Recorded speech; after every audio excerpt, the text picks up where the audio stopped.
ना पूछ लिया, अब कैसे घूम रहे हो, ये बोल के उल्टे उसकी नाम सॉरी। फिर वो लाइट मार के हमारे कभी घर के ऊपर कभी आसपास देखने लगे। थोड़ी देर बाद 10-15 मिनट बाद बहुत सारे पुलिस वाले अंकल आने लगे और गेट वेट बजाने लगे, खोलो गेट खोलो गेट। तो मैं डर के मारे अपने ऊपर ही छत पे चढ़ गया। मैंने उनसे हाथ जोड़ा, मैंने कुछ मुझसे बोले, तू ही था ना जिसने हमको गाली दे रहा था। मैंने कहा अंकल मैंने तो कुछ भी नहीं किया है। तो मेरे चाचू वहाँ पे उठे, बोलते तू क्या कर रहा है यहाँ पे, तू कौन है। और उन्होंने एक अंकल पीछे से आए और उन्होंने मेरे यहाँ पे डंडे भी मारे हैं यहाँ पे। फिर थोड़ी देर बाद में पता नहीं कहाँ से इतनी सारी पुलिस के लोग आए और उन्होंने उन्हें पकड़ लिया। खिंचड़ते खिंचड़ते हम अपने घर के बाहर से लेके, मेरे चाचू के घर का बाहर है वहाँ, उससे लेके उसके आगे वाले घर के बाहर तक, वहाँ तक खिंचड़ते खिंचड़ते चले गए। किसी ने मेरा पाँव पकड़ के खींचा है, किसी ने मुझे उठा के इधर रख दिया है। फिर उन्होंने बोला कि उन्होंने निकाले डंडे, फिर बोलते हैं कि तुमने हमारी मैगजीन चुरा ली, तुमने हमारी गोलियां निकाल ली। वो SI थे जो आए, जेंट्स ही थे, तब तक कोई लेडीज़ नहीं थी वहाँ पे, तब भी कोई लेडीज़ नहीं आई थी।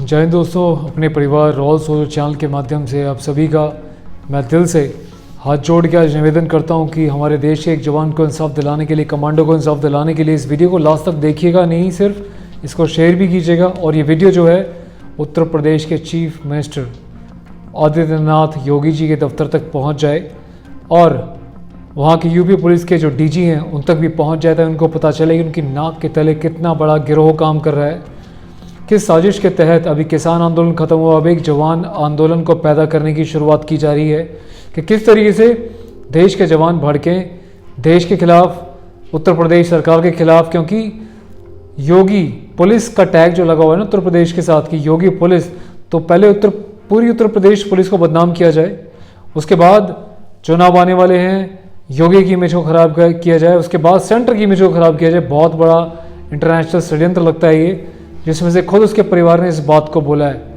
मैं अभी आपको बता दूं कि मामला क्या है। सोचिए, एक नायब सूबेदार भारतीय सेना का एक कमांडो ट्रेंड जवान छुट्टी पे आता है, उसके बाद इनका जो एरिया पड़ता है, मेरे हाथ में FIR की कॉपी भी है।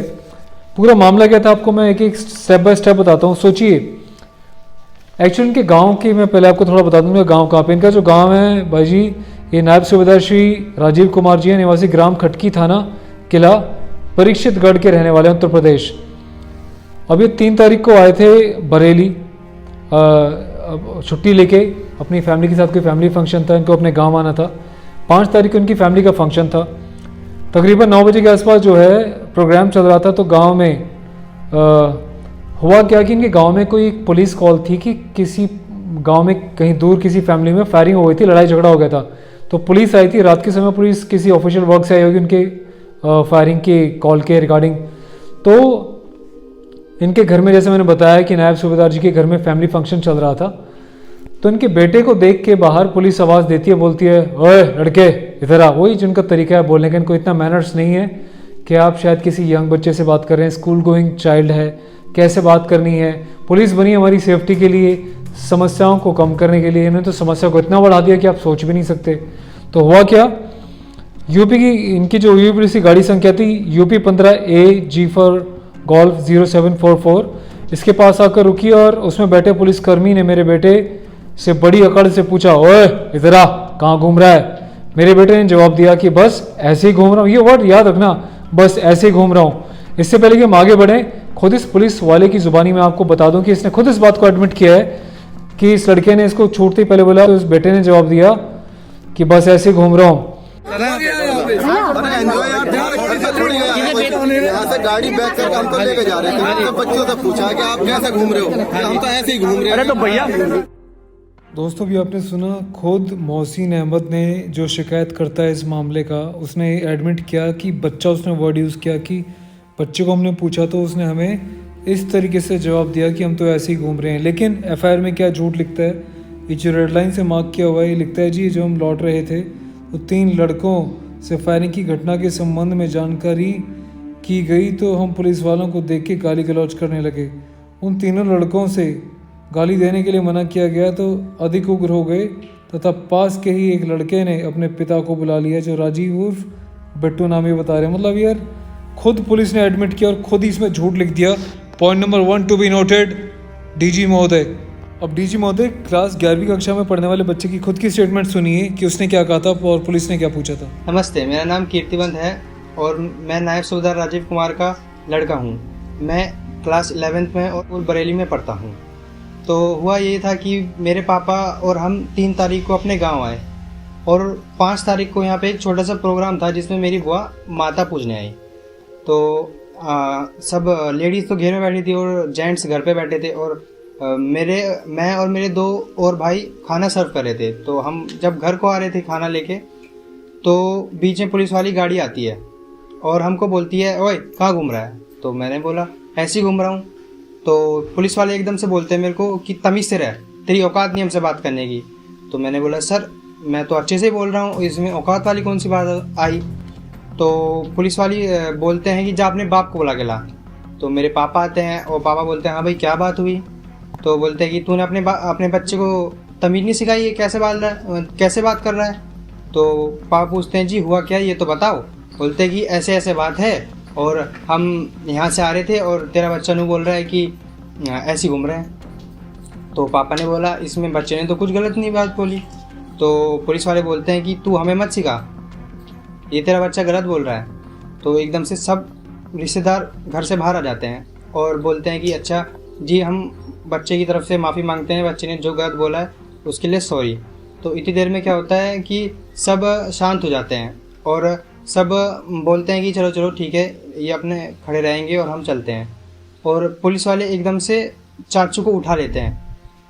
तो जब चाचू को उठा लेते हैं तो हम लेडीज़ सारी चाचू को खींचते हैं क्योंकि हम तो सब घर में आ जाते हैं।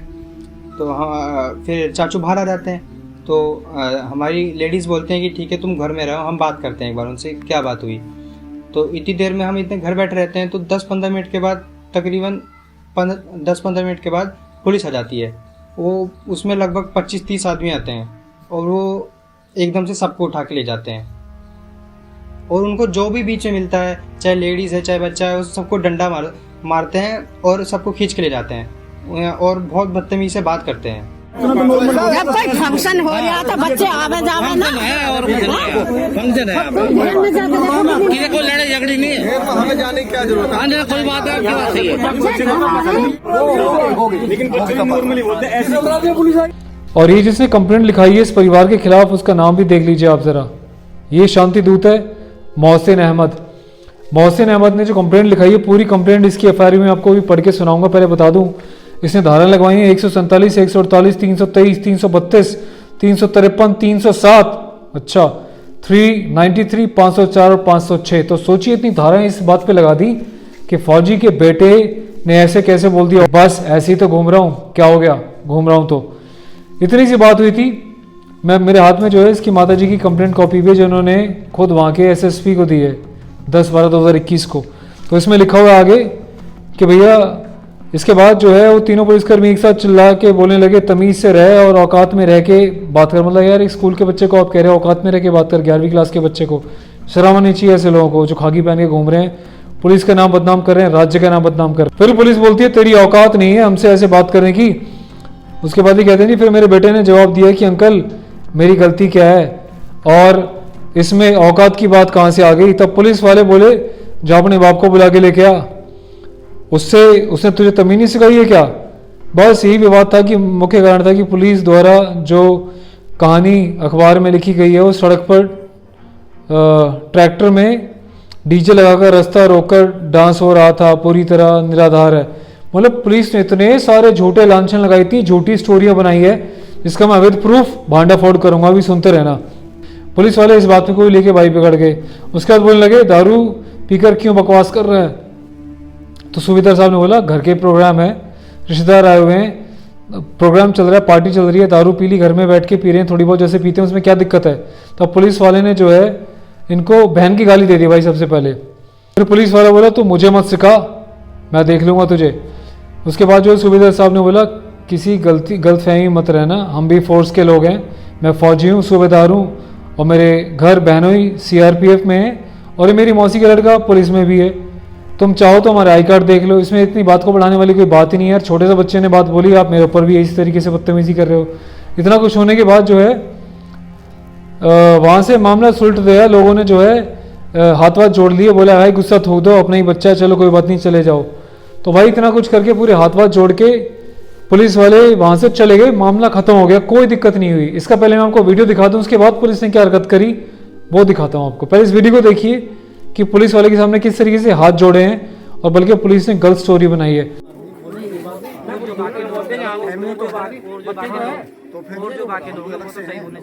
ये गाड़ी नंबर क्या, रुक जा, इन्हीं को तो फिल्म ऐसी बना देंगे, इन्हें पता क्या अभी बेटा हटियो। अरे झगड़े में भी होंगे, कौन है रोकने वाले? जब तक सूचना नहीं, अपराध नहीं, कुछ नहीं है, कौन है रोकने वाले? हम घर में पिए, हम घेर में पिए, अपने घर का बाहर पिए, ये है कौन? हम बताऊंगे बात ऐसा थोड़ी है, मैं तो है सरकारी तेल मिल रहा तो कहीं भी लेकर चल दो।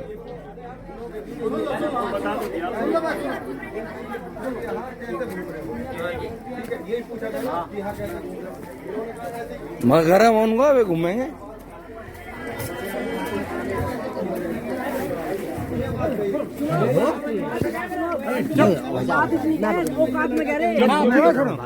आराम से रहो, आराम से। वो 100 बीघे जमींदार का पौधा है, इसका औकात पूछ रहे कितने को था, हमने बड़ा नहीं समझा। हाँ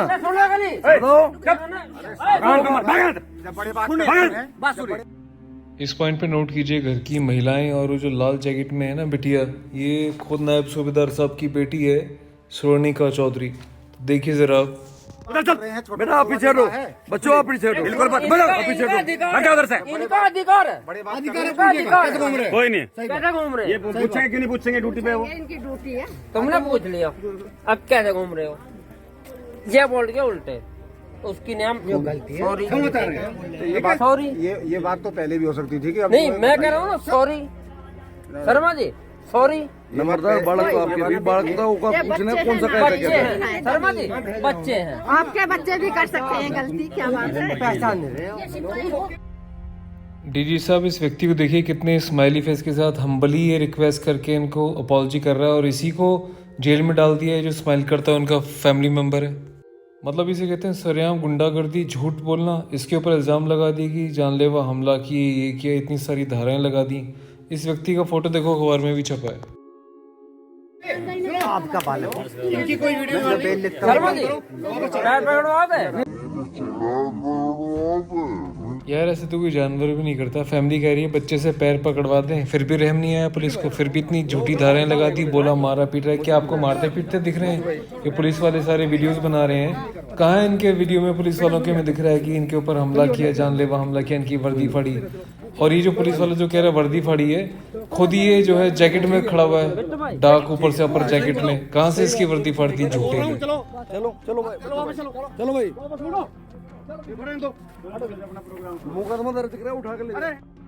आपने देखा लास्ट में क्या स्टेटमेंट दे रहे हैं कि मुकदमा दर्ज करेंगे, उठा के ले जाएंगे। तो मतलब ये तो दादागिरी, इतना हम्बली रिक्वेस्ट करके सब लोग जा रहे हैं, फिर भी इस टाइप की हरकतें कर रहे हैं पुलिस वाले यार। माफी हमें नहीं मंगवानी ना, माफी वो बात नहीं, इनका अपना प्रोग्राम चल रहा है। आप हम किसकी सूचना पे आए हो? अपराध क्या हुआ है यहाँ पे, ये बताओ। घटना हुई है पे, चुप हो, हम रहने दो, क्या हुआ है हमें? ये तुम चलो अंदर चलो, अरे जाओ तुम अंदर जाओ, सब मंदिर फोर्स के है, सब आदमी के मंदिर सब। चलो चलो शांत हो जाओ। अरे अपराध क्या हुआ है हमें, ये तो बता दो भाई। अपराध है, मेरा खुद का फंक्शन है, सब दारू पे रखी है, नहीं फोर्स को विड्रॉ कर रहे हैं, कोई दिक्कत नहीं, कोई डीजे नहीं बज रहा। पुलिस के मुलाजिम मोहसिन अहमद द्वारा दी गई झूठी तहरीर में आप कहीं पे भी मुझे बता दीजिए, जैसे उसने स्टेटमेंट दी है कि हमारे धारदार जो है हथियारों से हमला किया, मेरी गर्दन पे लगने से बच गया, मैं मुड़ गया, वो हो गया, मेरी वर्दी फाड़ दी, लोग गालियां दे रहे थे, सब मिलके मार रहे थे, जानलेवा हमला कर रहे थे, और न जाने क्या क्या, बंदूक छीनी, मैगजीन नाली में गिर गई, न जाने झूठी क्या क्या चीज़ें एफआईआर में लिखी हैं। दोस्तों पूरे वीडियो में आपको कहीं पे भी कुछ उग्रता नज़र आई? जी हाँ, जब ये ज़बरदस्ती करने लगे, बहुत ज़्यादा गाली गलौज करने लगे, तो सूबेदार साहब के मुंह से भी गाली ज़रूर निकली थी बदले में, जब हद ही हो गई थी, बच्चों को बार बार टॉर्चर कर रहे थे, उसको परेशान कर रहे थे, रिश्तेदारों को परेशान कर रहे थे। इसके अलावा कहीं पे कुछ भी नहीं हुआ, हम्बली सब कुछ ही हाथ जोड़ के जा चुके थे, फिर भी इतना बड़ा झूठा मुकदमा। अब देखिए होता क्या है, पुलिस वापस आती है प्लानिंग के साथ, और जो एफआईआर नोट करी गई है उसका टाइम नोट कीजिएगा, और ये जो वीडियो सीसीटीवी फुटेजेस हैं उनका टाइम नोट कीजिएगा। ये सबसे बड़ा जो है कॉन्ट्रडिक्शन है इनकी प्लानिंग का। इस एफआईआर को दर्ज करने का जो समय है वो 21:15 है, इसको नोट रखिएगा। और पुलिस यहाँ पे गई थी, जब वो घटनास्थल पे पहुंची तो समय तकरीबन जो है 8:30 बजे का समय था। दोस्तों यहाँ पे पॉइंट नोट करने वाली बात है कि एफआईआर में खुद पुलिस ने मेंशन किया कि तकरीबन अप्रॉक्सीमेटली 8:30 बजे का समय था, लेकिन जब सीसीटीवी की फुटेज देखते हो, जब बच्चों से गाड़ी रोक के उन्होंने बात करी, एग्जैक्टली वहाँ पे 9:10 हो रहे हैं, और एफआईआर प्रोसीड करने की जो टाइमिंग है वो बिल्कुल जो है एग्जैक्टली 9:15 है। तो क्या 9:10 पे गाड़ी रुकती है, बच्चों से बात करती है, उसके बाद आधा पौना घंटा उनको वहाँ पे भी लगता है, तो कब में 5 मिनट में एफआईआर नोट हो गई, ये एक बहुत बड़ा जांच का विषय बन जाता है इस पूरे केस में। तो यहाँ तक की स्टोरी आई होप आपको समझ आ गया होगा। अब देखिए होता क्या है, अब सब कुछ ठीक ठाक हो गया था, ये लोग अपने घर जाके अपने कामों में लग गए, फंक्शन चल रहा था, पुलिस अपनी चली गई। तभी सीसीटीवी की मेरे पास फुटेज जो मैं आपको दिखाऊंगा, लेकिन सबसे पहले इंटरेस्टिंग बात बताऊं कि जो एफआईआर कटी है 5 दिसंबर 2021 को 21:15 मतलब 9:15 पे घटी है। इस बात को दिमाग में नोट कर लेना एसपी साहब, डीजी साहब, देखिए आप नोट कीजिए। ये जो है 5 दिसंबर 2021 को 9:15 पे एफआईआर लॉन्च की है, मतलब इतना बड़ा चिट्ठा कहानी सब कुछ लिख दिया। और ये जो पुलिस आई है इनको उठाने के लिए, जो समय है वो 9:10 का है, फिर 10:03 का है। तो अब ये लगाइए पुलिस उठाती बाद में, पहले एफआईआर भी लॉन्च हो गई है, इतनी सी बात को जो माफ़ी मांगी सब कुछ खत्म हो गया, चले गए थे, कितनी बड़ी साजिश है ये नोट कीजिए। और दूसरी बात ये है कि यहाँ पे पुलिस ने जो इल्ज़ाम लगाए हैं एफआईआर में आपको पढ़ के दिखा दूं दोस्तों। एफआईआर नंबर है 0452 दिनांक 5/12/2021 21:15, जो मैंने आपको बताया, जो धारा लगाई गई हैं आपको मैं पहले ही बता चुका हूँ।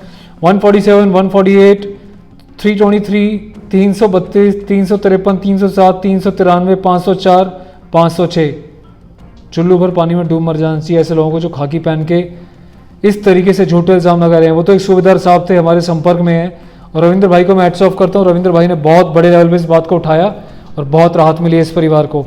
अब हम तक बात पहुँची है तो हम भी अपने फौजी भाइयों के साथ खड़े हुए हैं, और पूरा देश अपने फौजी भाइयों के साथ खड़ा हुआ है। अब प्लीज़ इस वीडियो को शेयर कीजिएगा। मैं पुलिस की एफआईआर आपको पढ़ के सुना रहा हूँ।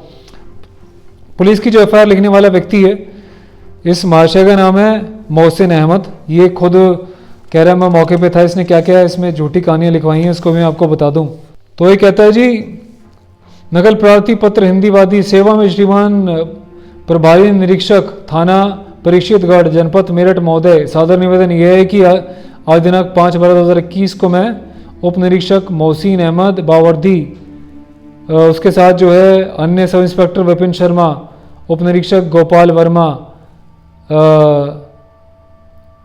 मैं हमराहा का 0774 Rajkumar constable, 1487 Tony constable, 1253 Govind Kumar व होमगार्ड 2174 प्रमोद कुमार कि मैं जीप सरकारी यूपी 15 AG 0744 मैं जीप चालक PDRC सचिन के बहवाले रोपट नंबर 42 समय 19:55 की इवेंट नंबर 11/273 की फायरिंग की सूचना की जांच करने तथा पूर्व में दो पक्षों के बीच जो मारपीट हुई थी सुबह जो मॉर्निंग में गांव में इंसिडेंट हुआ था उसकी छानबीन करने आया था, जिसके ऑलरेडी मुकदमा दर्ज हो चुका है 451/2021 के तहत, जिसमें धारा बता रहे क्या क्या लगी थी। चलो एक अलग मैटर है।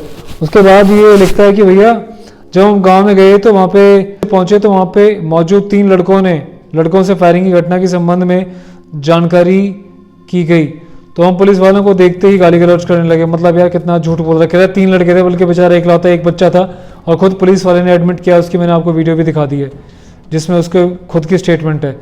उसके बाद ही कहता है जी पुलिस वालों को देखकर गाली गलौज करने लगा। वो तीनों लड़कों को गाली देने के लिए मना किया गया तो वो अधिक उग्र हो गए।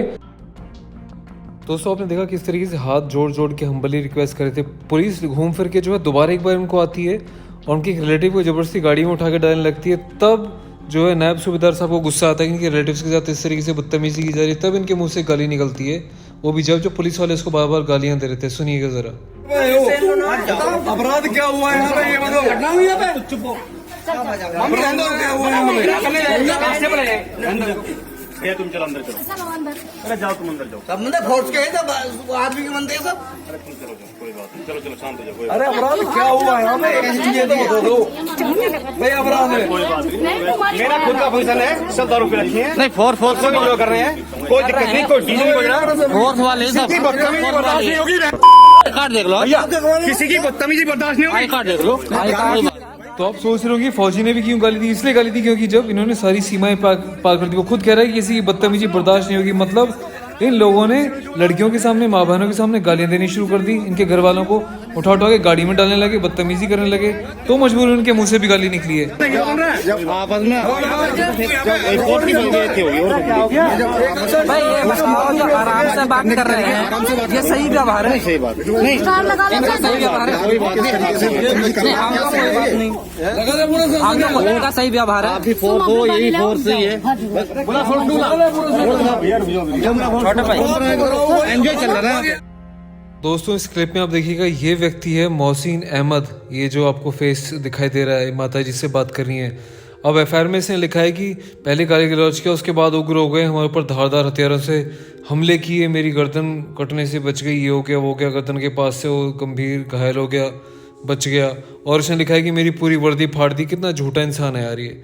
देखो ज़रा, उसके बाद तो पूरा मामला ही शांत हो गया था। किस तरीके से इसने झूठी एफआईआर लिखवाई गई है और महिलाओं के ऊपर आरोप लगाया कि महिलाओं ने ये किया, बल्कि इन लोगों ने महिलाओं को, बेटियों को, बच्चों को लाठी डंडों से मारा, जो परिवार ने हमें फोन पे बताया है।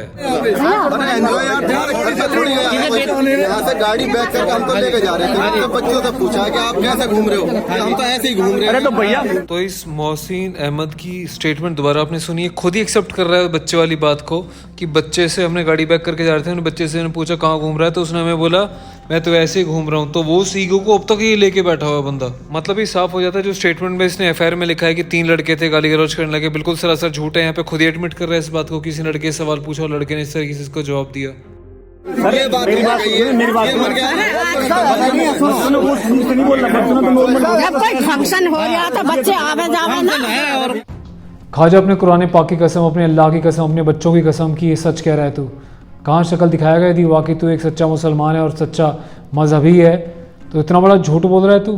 मतलब तुमने इसका वर्दी के साथ साथ ऐसा फ़ायदा उठाओगे कि अब तुम फंसाओगे लोगों को, दंगे भड़कवाना चाह रहे हो उत्तर प्रदेश में। अब किसान आंदोलन खत्म हुआ, अब तुम जवानों को भड़का रहे हो कि जवान आगे खड़े हो जाए सरकार के खिलाफ। कहाँ से फंड किए योगी साहब? इनकी सबकी जांच कीजिएगा आप ज़रूर प्लीज़। उसके बाद देखता है धारदार हथियार से जब हमला कर दिया तो उसने बचने की कोशिश करी और इस दौरान जो है गर्दन के नीचे से फिसलते हुए निकल गया, जिससे गर्दन के नीचे गंभीर घाव हो गया। अच्छा, और मेरी वर्दी फाड़ दी। ये कितने झूठ बोल रहा है, वर्दी फाड़ दी। पहले इसका सबूत मैं आपको दिखा दूं।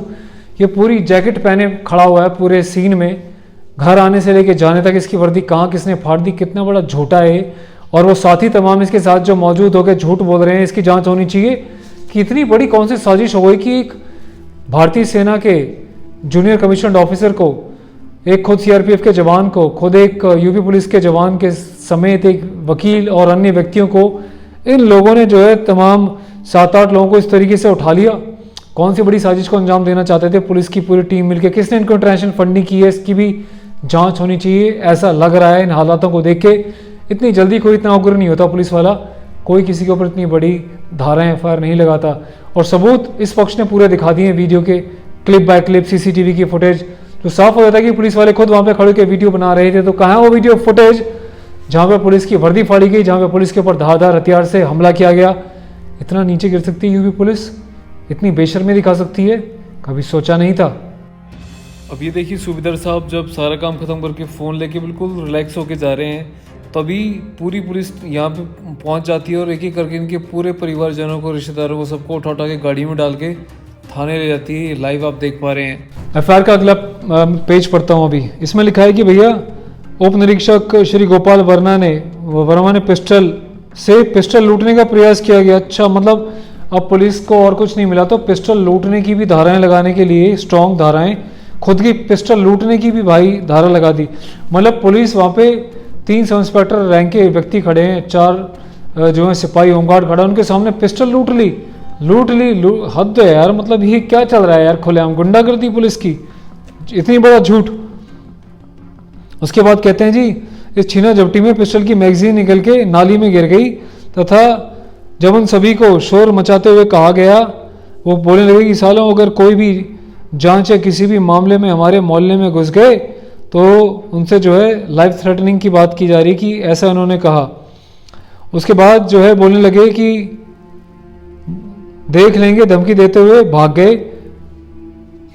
हमलावर व्यक्तियों के बारे में आसपास के लोगों से भरोसा दिलाकर पूछा गया तो अपना नाम व बताने की शर्त पर बताया कि साहब राजीव और बिट्टू है, अनुज कुमार है, मुनेंद्र पाल है, भूपेंद्र सिंह है, संजीव कुमार है, महेंद्र सिंह है, अमित कुमार है और 7-8 पुरुष व महिलाएं हैं जो अज्ञात हैं, उनको अभी बाद में हम ढूंढेंगे। ये सारा कहानी जो है मतलब भाई पुलिस ने रच दी है। मतलब ये इसमें जो है अज्ञात लोगों ने मतलब ये शर्त पे हमें विटनेस दी कि हमारा नाम नहीं आना चाहिए और सबके नाम भी ले लिए। तो यार इतना बड़ा प्रोपागेंडा, इतना बड़ा झूठ, मतलब ये क्या चल रहा है यार। योगी जी की नाक के नीचे इतना बड़ा षड्यंत्र चल रहा है। मैं तो षड्यंत्र बोलूंगा कि यूपी पुलिस जहां मानी जाती है अच्छी कानून व्यवस्था बनाने के लिए, बड़े बड़े बदमाशों को ठीक करने के लिए, वहीं पे योगी पुलिस का ये हाल है कि वो भारतीय फौज के एक जवान को, एक नहीं बल्कि 3-3 जवानों को ऐसे परेशान कर रही है, फैमिली के महिलाओं को, बच्चों को मार रही है, बच्चों से, नाबालिग बच्चों से बदतमीजी कर रही है। कौन सी यूपी पुलिस है ये? योगी जी एंड डीजी महोदय प्लीज आप संज्ञान लें, तुरंत पहले इनको सस्पेंड करें और दोबारा इनको जो है आप बहाल ना करें, ऐसे लोगों को तो टर्मिनेट करके बाहर निकालें ताकि पुलिस का नाम ना खराब हो और देश में तमाम पुलिस वालों का नाम खराब ना हो। पुलिस कितनी मेहनत से दिन रात एक करती है तब कहीं जाके उसको इज्जत मिलती है, वैसी पुलिस बहुत बदनाम है, ऊपर से इतना बड़ा इन लोगों ने मट्टी थोप दी है। मैं एक बार याद दिलाना चाहूँगा इस पूरे संज्ञान में डीजी महोदय को और योगी साहब को कि साहब कुछ दिनों पहले एक रेशम सिंह जी पीलीभीत में सेम मामला हुआ था। पुलिस ने उनके ऊपर झूठे इल्जाम क्या लगा, उनकी 82 ईयर्स की माता जी के ऊपर एफआईआर, बहनों के ऊपर एफआईआर सिर्फ इसलिए कि उनकी गाड़ी के पेपर चेक कर रहे थे। उन्होंने बोला मेरे पास सारे गाड़ी के पेपर हैं यार, 1-2 जो नहीं है मैं आके दे दूंगा। बस इतने पे माँ बहन की गालियाँ शुरू। माँ बहन के सामने जब माँ बहन की गालियाँ दी तो उनको भी गुस्सा आया, फिर उसके बाद उनकी बहनों पे, बूढ़ी माँ पे हाथ उठाया। जब फौजी ने अपनी माँ बहनों की प्रोटेक्शन के लिए हाथापाई की तो उठा के थाने ले गए, पीछे गुप्त अंग में डंडा डाल दिया तेल लगा के। ये वीडियो रेशम सिंह भाई की आवाज़ हमने उठाई थी, उसके बाद उन पुलिस वालों को सस्पेंड किया गया था, इंक्वायरी बैठी थी। लेकिन सोचिए पुलिस ने कितनी झूठी धाराएं लगाई थी उसके ऊपर, जो बाद में हटा दी गई, उसके ऊपर अभी भी जांच चल रही है। तो यार क्या चल रहा है यार, ये कौन सा चेहरा है पुलिस का। उसमें बता दूं उसमें जो कंप्लेंट था, एक तो सब इंस्पेक्टर इसमें था राम नरेश और दूसरा था रईस अहमद, वहाँ पे भी रईस अहमद था। देखिए किस तरीके से मैं यहाँ पे इस पॉइंट को इसलिए पॉइंट आउट कर रहा हूँ कि जवानों को मारने के लिए क्या ये रईस अहमद और मोहसिन अहमद ही रह गए हैं, और तो किसी ने ऐसे फौजियों के ऊपर हाथ नहीं उठाया, इतनी बुरी धाराएं नहीं लगाई। ये चल क्या रहा है भाई, ये गंभीर जांच का विषय है, इस पर जांच होनी बहुत ज़्यादा ज़रूरी है। सीसीटीवी फुटेज में जब पुलिस आई तो समय क्या हो रहा था, एफआईआर तो पहले काट चुके थे पूरी प्लानिंग के साथ, उसके तो बाद आए हैं काम करने के लिए। तो क्या या तो किसी से पैसे लेके इनको किसी साजिश के तहत, कोई रंजिश के तहत इनको अरेस्ट करवाना था, मोटा पैसा चढ़ा के इनको अरेस्ट कराया गया है, या फिर कोई इंटरनेशनल फंडिंग की गई है योगी सरकार को बदनाम करने के लिए, यूपी पुलिस महकमे को बदनाम करने के लिए, इनको मोटा लालच देंगे कि तुम्हारी ज़िंदगी भर आने वाली पुश्तों को हम संभाल लेंगे, तुम ये काम कर दो। ऐसा भी हो सकता है, मैं नहीं कह रहा ऐसा होगा, ऐसा भी हो सकता है। हर एक क्राइम का कोई ना कोई एंगल हो सकता है जो गंभीर जांच का विषय है। और ये फैमिली जब घूमती रही एसपी के ऑफिस और वहाँ कोई मिसेस सिरोही है उनके ऑफिस, तो वो तो बोलती है मैडम कि मेरे हाथ से मामला निकल चुका है, गिरफ्तारी हो गई है। सोचिए ये कई दिन तक दिन रात ये जेल में रहे, सलाखों के पीछे रहे, अभी ज़मानत हुई है इनकी 23 तारीख को। तो चल क्या रहा है यार। और मैं लास्ट में ये बोलना चाहूँगा दोस्तों, प्लीज़ इस वीडियो को शेयर कीजिएगा। वीडियो भले ही लंबा हो, लेकिन जब हमारे देश के जवान हमारे लिए इतने लंबे समय तक खड़े हो सकते हैं, सीने पे गोली खा सकते हैं, तो क्या हम इतना लंबा वीडियो नहीं देख सकते। आपने देखा इसलिए आपका दिल से बहुत बहुत शुक्रिया कि आपने देखा। और देखने से बात नहीं बनेगी, आपके व्हाट्सएप पे, फेसबुक पे, यूट्यूब पे, हर जगह इस वीडियो को शेयर कीजिए ताकि इन जवानों की आवाज़ ऊपर तक जाए और पता चले कि देश में कितना बड़ा षड्यंत्र रचा जा रहा है। पुलिस की इमेज को ख़राब करने के लिए इतनी बड़ी साजिश चल रही है, फौजियों को बदनाम करने के लिए आए दिन फौजियों पे मुकदमे हो रहे हैं, इस तरीके से चीज़ें हो रही हैं। तो यार कब तक चलेगा। कड़ा कानून बनना चाहिए कि फौजियों को हाथ लगाने से पहले पुलिस खुद उनके आला अधिकारियों से और आर्मी जो मिलिट्री पुलिस है उनके जो सीईओ हैं उनसे संपर्क करे, पूरा मामला रखा जाए, प्रूफ रखे जाएं, जब कंफर्म हो जाए तब उनको हाथ लगाया जाए। अपनी मनमर्जी से उठा के मुकदमा लगा के नौकरी ख़राब करने का धंधा बंद होना चाहिए। दोस्तों प्लीज़ शेयर कीजिएगा इस वीडियो को। आज आपसे बस मेरी यही निवेदन है कि वीडियो को शेयर कीजिएगा, ज़्यादा से ज़्यादा शेयर कीजिएगा। जय हिंद, धन्यवाद।